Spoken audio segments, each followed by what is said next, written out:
नमस्कार, मैं हूं आपका दोस्त दुष्यंत कुमार और आप सभी का स्वागत है हमारे चैनल हॉरर वॉल्ट पॉडकास्ट पर।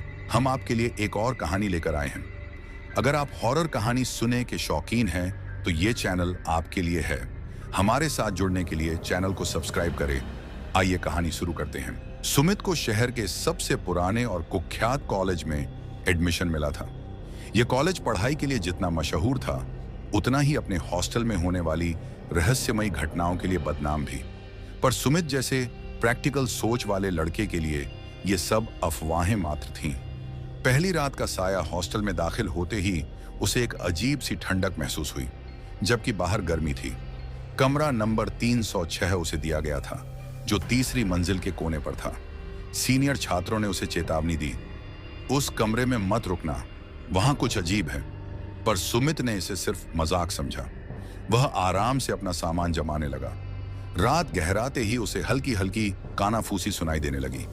पहले तो लगा कि शायद दूसरे कमरे से आ रही हो, लेकिन जब उसने दरवाजा खोला तो गलियारा पूरी तरह सुनसान था। उसने इसे अपना वहम मानकर अनदेखा कर दिया। अजनबी लड़की अगली रात सुमित अपने लैपटॉप पर काम कर रहा था कि अचानक दरवाजे पर दस्तक हुई। दरवाजा खोलने पर उसने एक लड़की को खड़ा पाया। वह सफेद सूती कपड़ों में थी, चेहरा अजीब रूप से फीका और उदास था। क्या तुम मेरी मदद करोगे?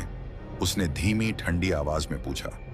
सुमित चौंक गया, पर उसने सोचा कि शायद कोई छात्रा होगी जिसे मदद चाहिए। उसने पूछा, क्या हुआ? लड़की कुछ नहीं बोली और बस सीढ़ियों की ओर इशारा कर चल पड़ी। सुमित अनजाने में उसके पीछे पीछे जाने लगा। नीचे पहुंचते ही लड़की अचानक गायब हो गई। सुमित का शरीर ठंडे पसीने से भीग गया। भयानक सच सुबह उसने इस घटना का जिक्र अपने दोस्त रवि से किया। रवि के चेहरे का रंग उड़ गया। तुमने उसे देख लिया? रवि ने कांपते हुए कहा। सुमित ने चौंक कर पूछा, क्यों? कौन थी वो? रवि ने बताया कि 10 साल पहले एक छात्रा आरती इसी हॉस्टल में रुकी थी। उसे एक प्रोफेसर से प्यार हो गया था, लेकिन जब उसने शादी के लिए दबाव डाला तो प्रोफेसर ने उसे तीसरी मंजिल से धक्का दे दिया। उसकी लाश ठीक उसी जगह मिली थी जहां सुमित को वह लड़की दिखी थी। भयानक अंतब सुमित डर गया था।